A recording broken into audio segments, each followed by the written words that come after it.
that when we trade in this 30-year-old one, that we can probably get, the best estimate we have, is somewhere around $500,000 to $600,000. And of course, we'll look at the option of trading it into A-Star, see what we can get from that, or to use a helicopter broker and see what we can sell it for in the private market. And wherever we get more, we'll do. So that $6.2 million should be reduced by about $500,000 to $600,000, depending upon what we can get for it when we trade it in.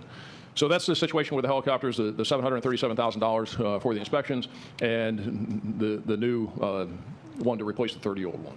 So, yeah. Any questions? And that 737 is for the two newer ones. Yes, yes. Yeah, and Commissioners, just so you know, over the last several years, we've spent about $2.6 million on non-recurring helicopter inspections between 17 and 19. So this is something that we have traditionally provided, because it's necessary. Any questions? Oh, Commissioner Seal. I guess my is there really a need for 3 helicopters, or can you get by with 2? No, there's a need for 3, because as they're going through inspections and they're down, and we're running remember, we're the only law enforcement aviation in the county, and nobody else has anything, and these helicopters are running all the time. And when one's down or you get 2 down, and they do go down for inspections, they go down for maintenance, they go down for other reasons, and at different times you need them for different things. So there is a need for 3 operational. Is from a benchmark standpoint, and it's pretty normal. I mean, for a county this size, I mean, we're not that big geographically, right. But I mean, from a population, so it's pretty normal. Like over in Broward, Dade, they have the same type of fleets that were probably more. Okay, but you feel comfortable as compared to other counties with the 3 is necessary? I'm extremely comfortable, Commissioner, and there's times even where we have a situation where all 3 helicopters are down. We've had a situation where we've actually had to have Hillsborough and Tampa PD cover for us because we didn't have a helicopter that we could use. So, that is a problem, and just from a variety of things that happen. That doesn't happen very often, but it does happen. And if we had 2, we just wouldn't be able to cover it the way we're covering it, because when one goes down for maintenance, when they go down for these maintenance and overhauls and these big ones, sometimes they're down for 2 or 3 months at a time. So it's a big process, and when you're running them, and we're running 20 hours a day, we have helicopters in the air 20 hours a day for a whole variety of purposes, and it's one of those things where when you need it, you need it. So I'm very comfortable with where we are. We're not over on helicopters. Okay.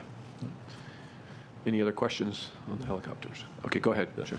So the next item I want to talk about is the Marine unit, and the request is for $604,000 to add 5 positions to the Marine unit. So our current staffing in the Marine unit is 9, with 7 deputies, 1 corporal, and 1 sergeant.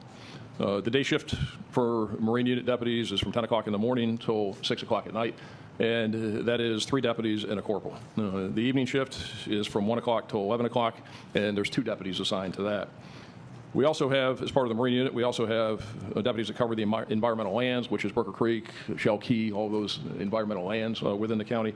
And within all of that staffing, there is no relief factor built into it, and there's no accounting for deputies being off for training, for vacation, and all the other reasons why people are not there, which leaves us in a really short-staffed situation, and 3 days a week.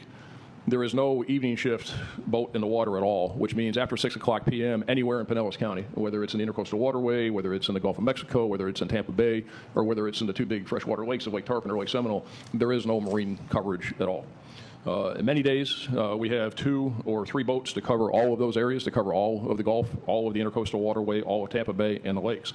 So what that means is that the lakes, Lake Seminole, Lake Tarpon, are not routinely patrolled, and the east side coverage in Tampa Bay is probably sporadic at best and really non-existent. The Environmental Lands Unit has 1 deputy on most days, 2 on some, and it depends if somebody's off, then they're down to 1, and it becomes a real challenge. Because the Marine unit covers 334 square miles of water, and environmental lands cover 16,000 acres. Another challenge with that staffing and the inadequacy of it is officer safety, because it makes backup on the water very limited, and deputies are having to take enforcement action really by themselves. So when you've got a couple of boats out there and they're covering everything from the Pasco County line and the Gulf and the Intercoastal all the way down to the Manatee County line, and if somebody has to go over to the east side on Tampa Bay, they're by themselves, and that leaves somebody on the west side and then the Intercoastal as well. And again, we don't have anybody on the lakes. So against that backdrop, there are 52,000 registered boats in Pinellas County. We respond to over 6,000 marine calls a year, and those calls are up, and up 50% from 4,000 where they were about 7 years ago. and the calls were up 21% just between 2018 and 2019, is that as we're looking at data and all the data that we're looking at for a variety of purposes these days, I'm pretty much excluding 2020 because 2020 is such an anomalous year because of COVID. So I'm not going to even use any metrics or data, but really comparing 2018 to 2019, and those calls were up 21%. In 2019, we had 109 water rescues and 46 boat crashes in Pinellas County. So because of the limited number of boats we have and the vast amount of water, our average response time to a water rescue is 9 minutes. And our average response time to a reckless boater call is about 12 minutes. And that does not include the time it takes to actually get a boat in the water. So if there's nobody there and you got to call somebody out from home, that response time is from the time the boat actually gets in the water until the time that they get there. But a lot of it is having to be done because of the inadequate staffing, having to be done on a call-out basis, especially after 6 o'clock at night. In 2019, I think Commissioner Eggers, you raised issues about this then, and we talked about it, and we added 2 deputies in 2019. So that just took us to where we are now. So before 2019, it was even more of a critical situation. So with the addition of these 5 deputies that we're asking for, we can ensure that we have a minimum of 3 boats covering the Gulf of Mexico, the Intercoastal Waterway, until at least 7 o'clock, 7 days a week. So there won't be any gaps in coverage, and 2 boats 7 days a week until at least 11 o'clock p.m., which I think in a county this size, with the number of voters, the number of people that are out there, the number of water rescues, and the number of complaints that we're getting about reckless boaters and the need to have a Marine presence is probably where we should be, and really a bare minimum of where we should be, and that we should have Marine unit deputies out there patrolling those areas. We'll also have coverage on the east side in Tampa Bay, which we don't have now at all on weekends, and we will be able to actually patrol Lake Tarpon and Lake Seminole. To give you an idea as to what else is available out there, the St. Pete Police Department has 2 boats and 3 full-time officers in its Marine unit, but their coverage stops at 5 o'clock and 6 o'clock during the summer. Clearwater and Treasure Island have part-time units, and the Gulfport Police Department has an on-call boat. The Florida Wildlife Commission has 4 officers in the area, but they patrol land areas in addition to the waterways, and that they're very limited on the waterways. FWC officers who are assigned here also cover areas outside of Pinellas County. So FWC resources are nominal, and really the majority of Marine response and Marine enforcement rests with us. So you compare where we are and to the Hillsborough County Sheriff's Office as an example, is they have 14 deputies in their Marine unit, and they have coverage 24/7. So what we're asking for is the ability to have coverage 7 days a week up until 11 o'clock at night, and to be able to adequately cover the Intercoastal Waterway, the Gulf of Mexico, the freshwater lakes, and Tampa Bay, which we can't do now. No. Questions? Yes, Commissioner Justice. Thank you, Mr. Chairman. Good morning, Sheriff. Good to see you. Yep. I didn't know if we had, either through our team or through your efforts, if we had thought about, I'm kind of going back to the helicopter or capital on Marine units, done about legislative requests for seeking funding from Tallahassee or Washington now that all those things have changed? It's all changed. I mean, trying to get that kind of funding, for that is, as you know, or I think, earmarks stopped in Washington. They're just now starting to bring some of those things back. But to try and get that kind of funding for staffing and personal services. Yeah, no, I wouldn't think the operational. I would think more the one-time capital, yeah. Either the helicopter or boat or those kind of things. That's just, it's since we've got a lot of friends right now. Well, and what I see, with some of that too, is what you're seeing is that, I guess it's a philosophical thing. Didn't see so much of it this year, but last year the governor vetoed a lot of that stuff because I think he viewed it as it's a local funding responsibility.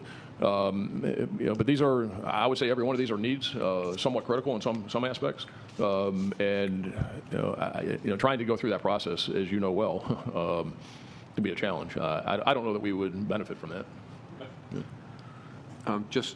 Go ahead, Commissioner Seal. You mentioned that Hillsborough has 14. Yeah. Does that include the city of Tampa? Do they have a Marine patrol as well? They have something, and I'm not sure exactly what city of Tampa has. We just looked at the Hillsborough County Sheriff's Office just to compare Sheriff's Office to Sheriff's Office. I know Tampa does have something. I'm not sure what they have. Commissioner Gerard. Yeah, I'm just, hi. Just wondering what the breakdown in responsibilities, excuse me, is between fire rescue units, Coast Guard, Sheriff's Office, PDs. How does that break down, and who's responsible for what? Well, so they'll respond. Fire departments have some boats, and they're reactive. They'll respond to calls if there's some type of a water rescue or there's a medical event or something. They'll respond out there, but they're not out there patrolling. The Coast Guard will respond as well, and they'll help out with some of the water rescues. We also rely to some degree on Eckerd College. They have a search and rescue program down there at Eckerd College, and we rely on them as well. But with all of that is that none of those entities have any enforcement authority or enforcement responsibility. They are pretty much all of those, Eckerd, Coast Guard, et cetera, are really fire departments. Are there for when somebody's, it's a water rescue type situation. That's pretty